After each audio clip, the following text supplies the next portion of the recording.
ಬಂದಿದೆ.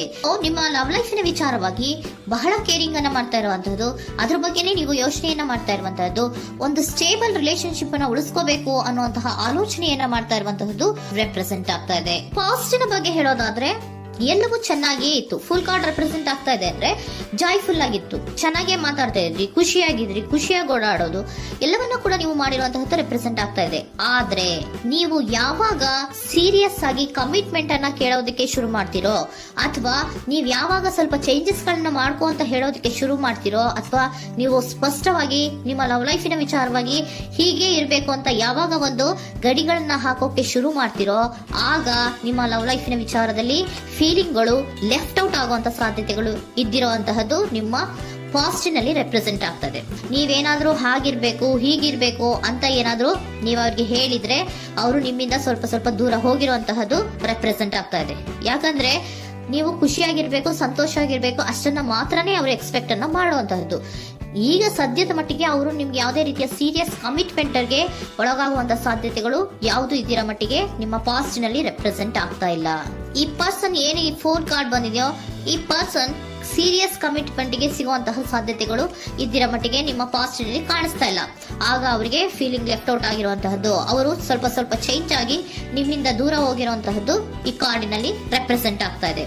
At the present ನಲ್ಲಿ ನಿಮಗೆ ಬಂದಿರುವಂತಹ ಕಾರ್ಡ್ ಏನು, ವೀಲ್ ಆಫ್ ಫಾರ್ಚೂನ್.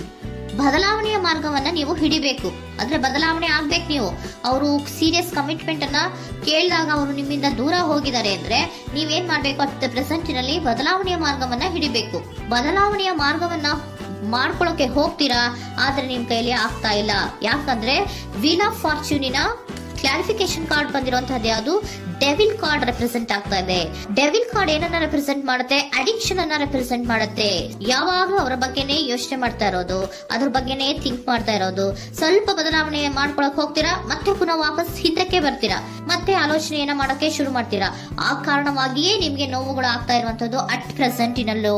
ನೀವು ಬದಲಾವಣೆ ಆಗೋಕೆ ಹೋಗ್ತೀರಾ, ಎಲ್ಲಿ ಬದಲಾವಣೆ ಆಗ್ತಾ ಇದ್ದೀರಾ, ಎಲ್ಲಿ ಚೇಂಜಸ್ ಆಗ್ತಾ ಇದ್ದೀರಾ, ನೀವು ಆಗ್ತಾ ಇಲ್ಲ. ಯಾಕೆ ಹೇಳಿ, ನಿಮ್ಮಲ್ಲಿ ಅಡಿಕ್ಷನ್ ಗಳು ರೆಪ್ರೆಸೆಂಟ್ ಆಗ್ತಾ ಇದೆ. ತುಂಬಾ ಅಡಿಕ್ಷನ್ ಇರೋದ್ರಿಂದ, ನಿಮ್ಮ ಲವ್ ಲೈಫ್ ನ ವಿಚಾರವಾಗಿ ನೀವು ತುಂಬಾ ಅಡಿಕ್ಟ್ ಆಗಿರೋದ್ರಿಂದ ನೀವು ಯಾವುದೇ ರೀತಿಯ ಬದಲಾವಣೆಯನ್ನ ನೀವು ಮಾಡ್ಕೋತಿಲ್ಲ. ನಿಮ್ಮ ಲವ್ ಲೈಫ್ ನ ವಿಚಾರವಾಗಿ ನೀವು ಬದಲಾವಣೆಯನ್ನೇ ಮಾಡ್ಕೋತಾ ಇಲ್ಲ. ಅವ್ರು ಕಮಿಟ್ಮೆಂಟ್ ಕೊಟ್ಟಿಲ್ಲ, ಅವ್ರು ಹೋದ್ರು ಅಂದ್ಮೇಲೆ ನೀವು ಮುಂದೆ ಬರ್ಬೇಕು, ನಿಮ್ಮ ಜೀವನದಲ್ಲಿ ನೀವು ಮುಂದೆ ಬರ್ಬೇಕು. ಸೊ ನೀವು ಮುಂದೆ ಬರಕ್ ಹೋಗ್ತೀರಾ, ಆದ್ರೆ ಅಲ್ಲೇ ಸ್ಟ್ರಕ್ ಆಗ್ತಾ ಇರುವಂತಹದ್ದು ರೆಪ್ರೆಸೆಂಟ್ ಆಗ್ತಾ ಇದೆ. ನೀವ್ ಯಾವಾಗ ಅಡಿಕ್ಷನ್ ಗಳನ್ನ ಜಾಸ್ತಿ ಮಾಡ್ಕೋತಿರೋ ಅಬ್ಸೆಷನ್ ಆಗತ್ತೆ. ಯಾವಾಗ ನಿಮ್ಮಲ್ಲಿ ಅಬ್ಸೆಷನ್ ಗಳಾಗಕ್ಕೆ ಶುರು ಆಗುತ್ತೋ ಆಗ ನಿಮ್ಮ ನೋವುಗಳು ಜಾಸ್ತಿ ಆಗುತ್ತೆ. ಕಣ್ಣೀರಿಡೋದು, ನೋವನ್ನ ಪಡೋದು, ಸಂಕಟ ಪಡೋದು, ಪದೇ ಪದೇ ನೆನಪಿಸ್ಕೊಳ್ಳೋದು, ಅಳೋದು, ಆಗದೇ ಇಲ್ವೇನೋ ನನಗೆ ಅನ್ನುವಂತಹ ರೀತಿಯಲ್ಲಿ ಅಟ್ ಪ್ರೆಸೆಂಟ್ ನಲ್ಲಿ ಕೆಲವೊಬ್ರು ಇರುವಂತಹದ್ದು ರೆಪ್ರೆಸೆಂಟ್ ಆಗ್ತಾ ಇದೆ. ನೆಕ್ಸ್ಟ್ ಕಾರ್ಡ್ ಬಂದಿರುವಂತಹದ್ದು ಯಾವುದು, ಕ್ವೀನ್ ಆಫ್ ಪೆಂಟಿಕಲ್ಸ್ ಬಂದಿದೆ. ಸೊ ಕ್ವೀನ್ ಆಫ್ ಪೆಂಟಿಕಲ್ ಏನನ್ನ ರೆಪ್ರೆಸೆಂಟ್ ಮಾಡುತ್ತೆ, ನಿಮ್ಮನ್ನ ನೀವು ಗಮನವನ್ನ ಕೊಡಬೇಕು, ನಿಮ್ಮ ಕಡೆಗೆ ನೀವು ಹೆಚ್ಚು ಗಮನವನ್ನ ಕೊಡಬೇಕು.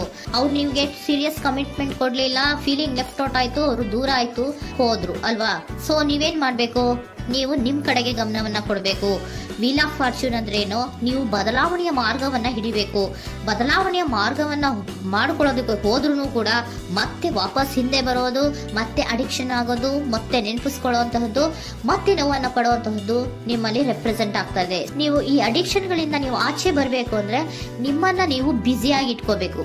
ಟೈಮ್ ಇದ್ರೂ ಕೂಡ ಮತ್ತೆ ಪುನಃ ಹಿಂದೆ ಬಂದು ನೀವು ಆಲೋಚನೆ ಮಾಡುವಂತಹ ಸಾಧ್ಯತೆಗಳು ಇದೆ. ಅದಕ್ಕೆ ನೀವು ಅಟ್ ಪ್ರೆಸೆಂಟ್ ನಲ್ಲಿ ನೀವು ಆ ಫೀಲಿಂಗ್ ಇಂದ, ಈ ನೋವಿನಿಂದ ನೀವು ಆಚೆ ಬರ್ಬೇಕಂದ್ರೆ ನೀವೇನ್ ಮಾಡ್ಬೇಕು, ಸ್ವಲ್ಪ ಏನಾದ್ರೂ ಬ್ಯುಸಿ ಆಗ್ಬೇಕು, ಕೆಲಸಗಳನ್ನ ಮಾಡೋದಕ್ಕೆ ಶುರು ಮಾಡ್ಬೇಕು. ನಿಮಗೆ ಗೊತ್ತಿರುವಂತಹ ಯಾವ ಕೆಲಸವಾದ್ರೂ ಸರಿ, ನೀವು ಸ್ವಲ್ಪ ಬ್ಯುಸಿ ಆಗಿರೋದಕ್ಕೆ ಪ್ರಯತ್ನವನ್ನ ಮಾಡ್ತಾ ಇರುವಂತಹದ್ದು, ಮಾಡುವಂತಹದ್ದು ರೆಪ್ರೆಸೆಂಟ್ ಆಗ್ತಾ ಇದೆ. ಕೆಲವೊಬ್ರು ಮಾಡ್ತಾ ಇದ್ದೀರಾ, ಕೆಲವೊಬ್ರು ಮಾಡುವ ಕಡೆಗೆ ಆಲೋಚನೆಯನ್ನ ಮಾಡ್ತಾ ಇರುವಂತಹದ್ದು ಅಟ್ ಪ್ರೆಸೆಂಟ್ ನಲ್ಲಿ ರೆಪ್ರೆಸೆಂಟ್ ಆಗ್ತಾ ಇದೆ. ಇಮಿಡಿಯೇಟ್ ಫ್ಯೂಚರ್ ನಲ್ಲಿ ಏನ್ ರೆಪ್ರೆಸೆಂಟ್ ಆಗ್ತಾ ಇದೆ, ನೈಟ್ ಆಫ್ ಸೋರ್ಟ್ಸ್ ರೆಪ್ರೆಸೆಂಟ್ ಆಗ್ತಾ ಇದೆ. ನೀವು ಕ್ವಿಕ್ ಥಿಂಕಿಂಗ್ ಅನ್ನ ಮಾಡಿ ಏನೋ ಒಂದು ಆಕ್ಷನ್ ಅನ್ನ ತಗೋಬೇಕು ಅನ್ನೋದ ಆಲೋಚನೆಯನ್ನ ಮಾಡ್ತೀರಾ, ಬಹಳ ಫೋಕಸ್ ಅನ್ನ ಮಾಡ್ತೀರಾ ಒಂದು ವಿಚಾರವಾಗಿ, ಕ್ವಿಕ್ ಥಿಂಕಿಂಗ್ ಅನ್ನ ಮಾಡ್ಬೇಕು ಅಂತ. ಮತ್ತೆ ಪುನಃ ಏನ್ ಮಾಡ್ತೀರಾ, ನಿಮ್ಮ ಮುಂದೆ 2 ಆಪ್ಷನ್ಗಳು ಬಂದ್ಬಿಡುತ್ತೆ. ಯಾವ್ದು ಮಾಡ್ಲಿ, ಹೇಗ್ ಮಾಡ್ಲಿ, ಏನ್ ನನ್ನ ಕೈಲಿ ಆಗ್ತಾ ಇಲ್ವಲ್ಲ ಮರೆಯೋದಕ್ಕೆ, ಮುಂದೆ ಹೋಗೋಣ ಅಂತೀನಿ, ಮತ್ತೆ ಏನಿದು ಕನ್ಫ್ಯೂಷನ್ ಅಂತ ಮತ್ತೆ ಕನ್ಫ್ಯೂಷನ್ ಅಲ್ಲಿ ಇರುವಂತಹದ್ದು ಇಮಿಡಿಯೇಟ್ ಫ್ಯೂಚರ್ ನಲ್ಲಿ ರೆಪ್ರೆಸೆಂಟ್ ಆಗ್ತಾ ಇದೆ. ನೀವೇನ್ ಮಾಡ್ಬೇಕು, ಈ 2 ಆಯ್ಕೆಗಳಲ್ಲಿ ನಿಮಗೆ ಯಾವ ಆಯ್ಕೆ ಬೇಕು ಅನ್ನೋದನ್ನ ಫಸ್ಟ್ ಆಲೋಚನೆಯನ್ನ ಮಾಡಿ ನಂತರ ನಿರ್ಧಾರವನ್ನ ಮಾಡಬೇಕಾಗತ್ತೆ. ಡಿಟರ್ಮಿನೇಷನ್ ಅಂಡ್ ಡೈರೆಕ್ಷನ್, ನಿರ್ಣಯವನ್ನ ಮಾಡಿ ಅದೇ ದಾರಿಯಲ್ಲಿ ನೀವು ಮುಂದೆ ಹೋಗ್ಬೇಕು ಈ ಆಲೋಚನೆಯನ್ನ ಮಾಡಬೇಕು. ಆ ರೀತಿಯ ಆಲೋಚನೆಯನ್ನ ಮಾಡಿದ್ರೆ ಇನ್ ನಿಯರ್ ಫ್ಯೂಚರಿನಲ್ಲಿ ನೀವು ಆ ರೀತಿಯ ಆಲೋಚನೆಯನ್ನ ಮಾಡಿದ್ರೆ ನಿಮ್ಮಲ್ಲಿ ಒಂದು ಪಾಸಿಟಿವ್ ಚೇಂಜಸ್ ಗಳಾಗತ್ತೆ. ಸ್ಟಾರ್ ರೆಪ್ರೆಸೆಂಟ್ ಆಗ್ತಾ ಇದೆ, ಕೆಲವೊಂದು ರೀತಿಯ ಪಾಸಿಟಿವ್ ಚೇಂಜಸ್ ಗಳು ಆಗತ್ತೆ. ನಿಮ್ಗೆ ಏಂಜಲ್ ಗೈಡೆನ್ಸ್ ಏನ್ ಕೊಡ್ತಾರೆ ಅನ್ನೋದನ್ನ ನೋಡೋಣ. ನಾಟ್ ದ ರೈಟ್ ಟೈಮ್, ಇದು ಕರೆಕ್ಟ್ ಆಗಿರುವಂತಹ ಟೈಮ್ ಅಲ್ಲ. The situation will improve, situation ಅನ್ನೋದು ಇಂಪ್ರೂವ್ ಆಗುತ್ತೆ ಯಾವಾಗ, ಇಫ್ ಯು ಬಿಲೀವ್, ನೀವು ನಂಬಿಕೆ ಇಟ್ಟಾಗ ಮಾತ್ರ ಸಿಚುಯೇಷನ್ ಅನ್ನೋದು ಇಂಪ್ರೂವ್ ಆಗುವಂತಹದ್ದು. ಏನೀಗ ಬೇಜಾರಿನಿಂದ ಇದ್ದೀರಲ್ಲ, ಈ ನೋವು ಯಾವಾಗ್ಲೂ ಶಾಶ್ವತವಾಗಿ ಇರುವಂತಹದ್ದು ಅಲ್ಲ. ನಾಟ್ ದ ರೈಟ್ ಟೈಮ್, ಇದು ಕರೆಕ್ಟ್ ಆಗಿ ಇರುವಂತಹ ಸಮಯ ಅಲ್ಲ. ಸ್ವಲ್ಪ ವೇಟ್ ಮಾಡು, ನೀವು ಚೇಂಜಸ್ ಮಾಡ್ಕೊಳ್ಳೋ ಕಡೆಗೆ ಹೆಚ್ಚು ಗಮನವನ್ನ ಕೊಡು, ಅಲ್ಲಿ ಚೇಂಜಸ್ ಆಗತ್ತೆ ಅನ್ನೋದನ್ನ ಏಂಜಲ್ ಗೈಡೆನ್ಸ್ ನಿಮ್ಗೆ ಕೊಡ್ತಾ ಇದ್ದಾರೆ.